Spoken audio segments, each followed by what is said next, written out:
Hello, everyone, and welcome to Mwalimu Kipepeo. This is the last episode of season 1. It has been a great journey of learning and inspiration. I thank you all for being such great listeners and for all the encouragement I've received for the last 5 months. Today's episode will be about Thanksgiving Day and Christmas Day celebrations. Why do we even celebrate these holidays? Let's find out more only on Mwalimu Kipepeo.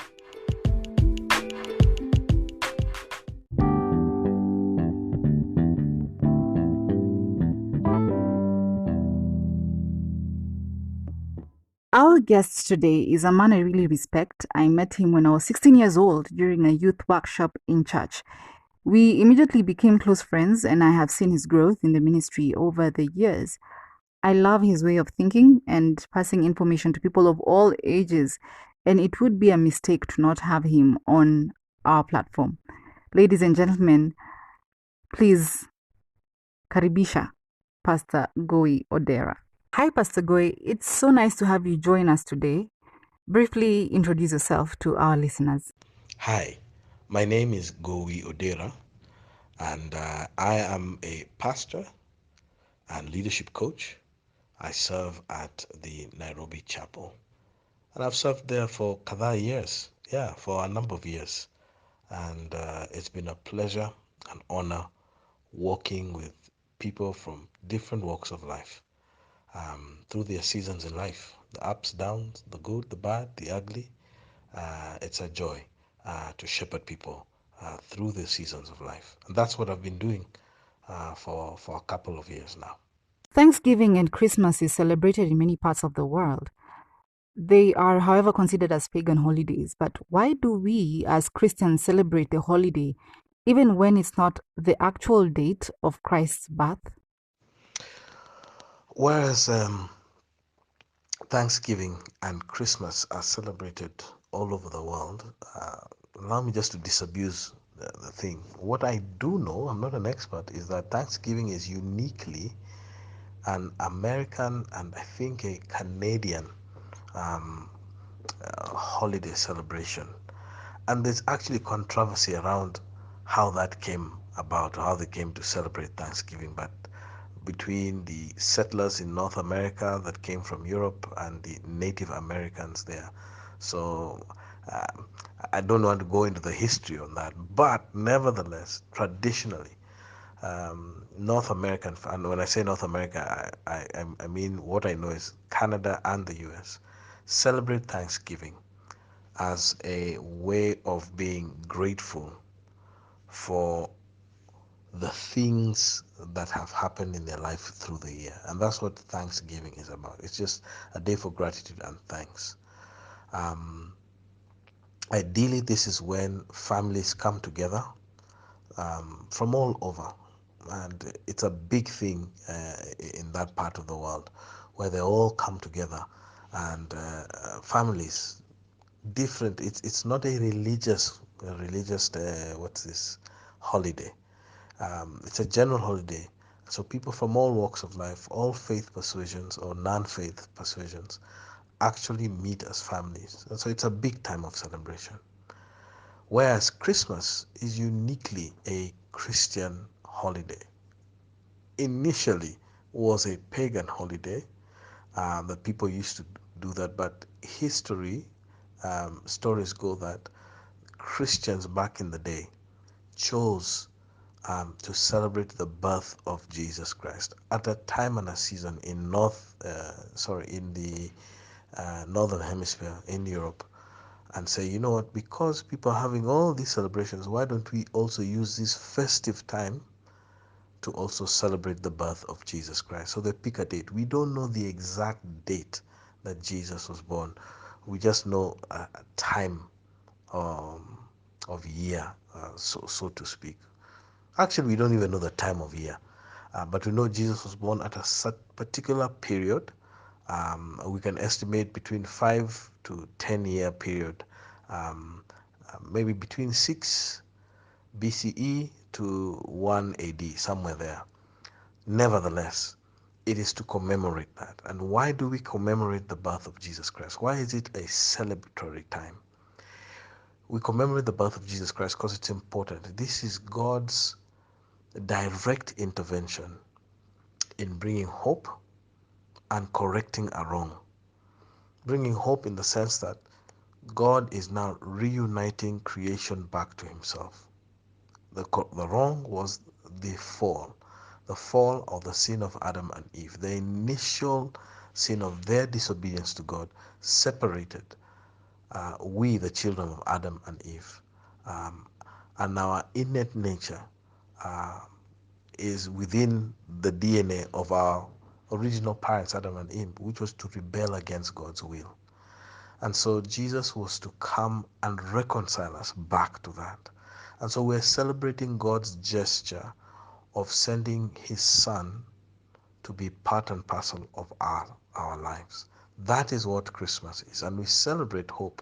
And why is because God has brought his son to pay the penalty or to atone for that original sin that Adam and Eve had of disobedience and rebellion against God, and all our other sins. And atone is to cover. Atone is to take away what was initially supposed to be our punishment for sin and disobedience. And Jesus has taken that in our place. And from that, given us his spirit to be able to live lives of obedience to him.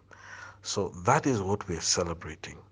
How do we then celebrate these holidays and make them meaningful in our lives, even to the people who have either no families or to those who come from dysfunctional families? We celebrate that with family, we celebrate that with loved ones. And here in this part of the world where we are here in East Africa, in Kenya, we also, like Thanksgiving in North America, we have family come together. The commercial end about it has come. This is also a time where corporations, fast-moving consumer good companies, has taken great advantage of commercializing this.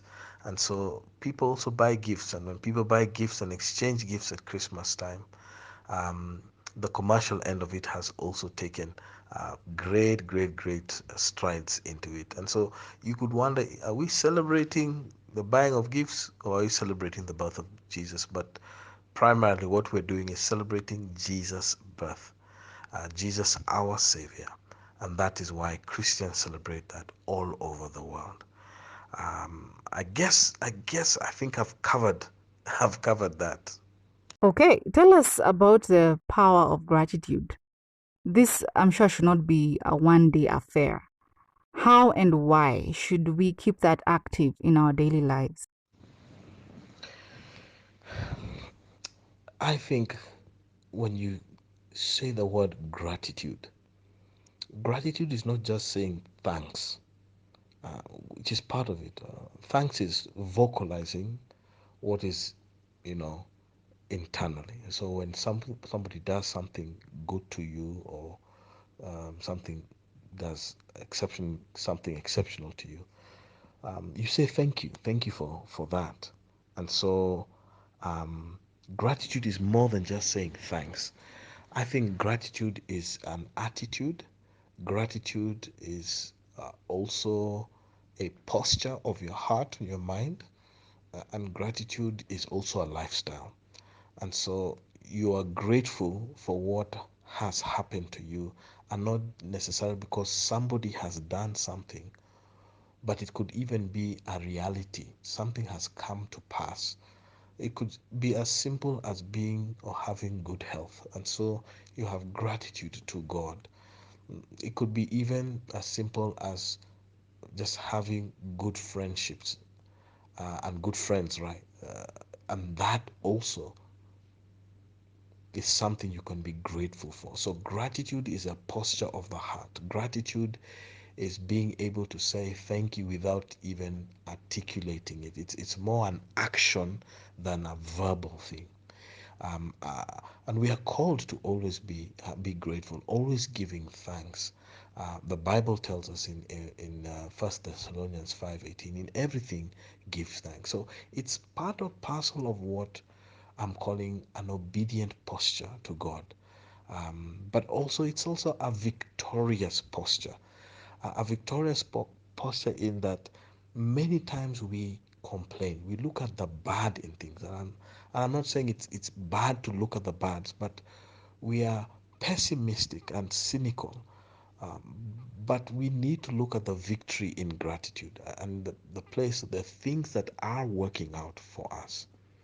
It also is an opportunity to advance the message of hope, of love, and in this case, the message of hope in Jesus Christ, because we are grateful for the eternal life God has given us. So gratitude here also is um, is bringing hope. And lastly, gratitude is a posture of love. That posture of love in the sense that you are wishing well um, to others. And I think that is how I'd unpack gratitude. Uh, Hopefully, um, and I'd say not just hopefully, I would say that in itself can be infectious. That in itself can be transformational in relationships. And imagine if you pass it forward to others, if it's infectious like a virus in itself, and that continues to go on, or how things go viral online. Somebody checks this out, he or she shares it, retweets it, or or posts it somewhere else, and so this thing continues going. And again, imagine if an attitude of or posture of gratitude is is worn by a number of people. Think about how that community would look like. Think about how that family would look like.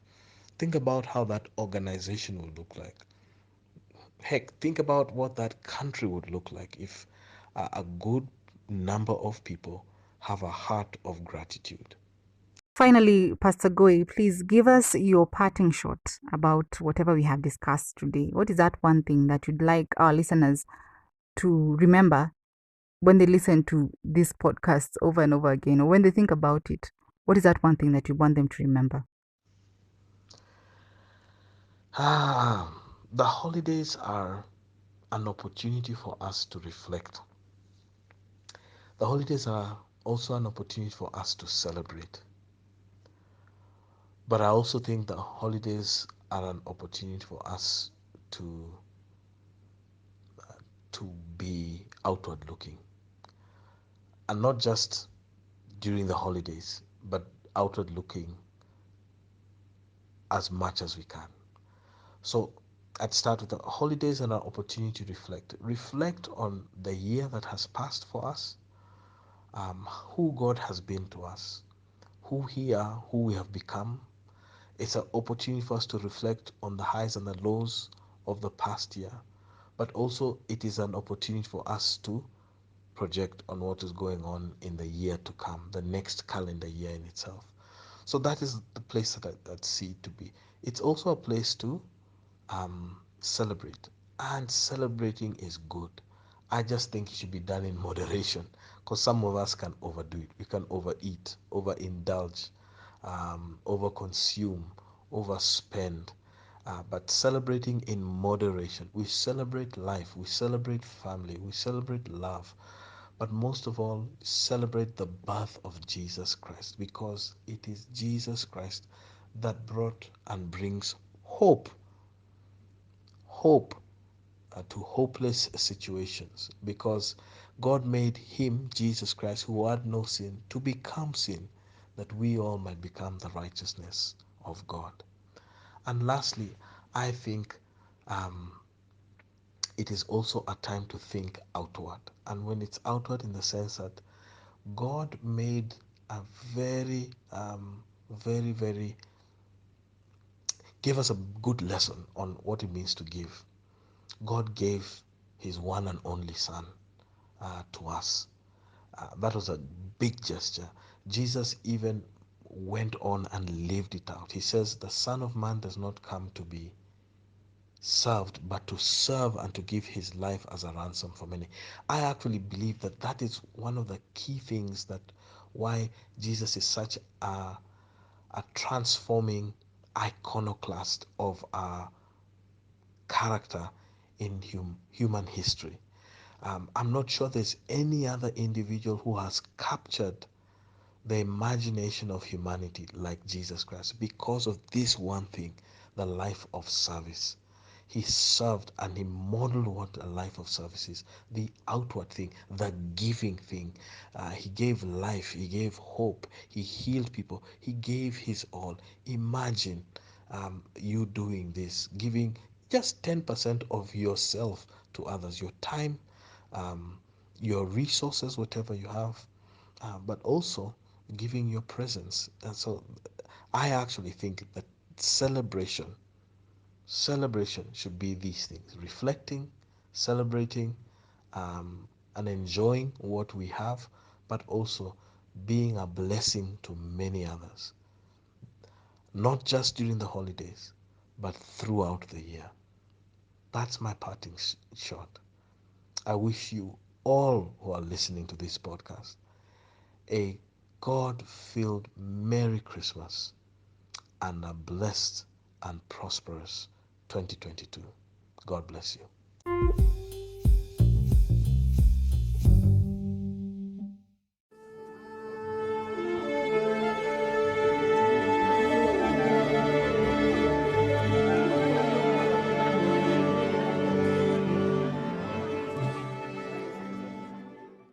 On November 26, 1966, the Rance tidal power station opened as the world's first tidal power station in Brittany, France, and was for 45 years the largest tidal power station in the world until the South Korean Siwa Lake Tidal Power Station surpassed it in 2011. Tidal power uses the water level differential between the tides to generate renewable electricity. Now you know.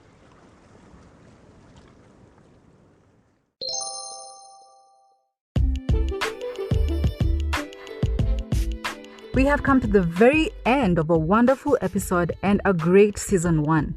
I would like to take this opportunity to wish you all a happy Thanksgiving weekend as you spend time with your families. I also wish you a Merry Christmas and a happy 2022. Let's meet next year in a bigger and a better way. Don't forget to subscribe on our new YouTube channel, Mwalimu Kipepeo. From us here at Mwalimu Kipepeo, take care and God bless.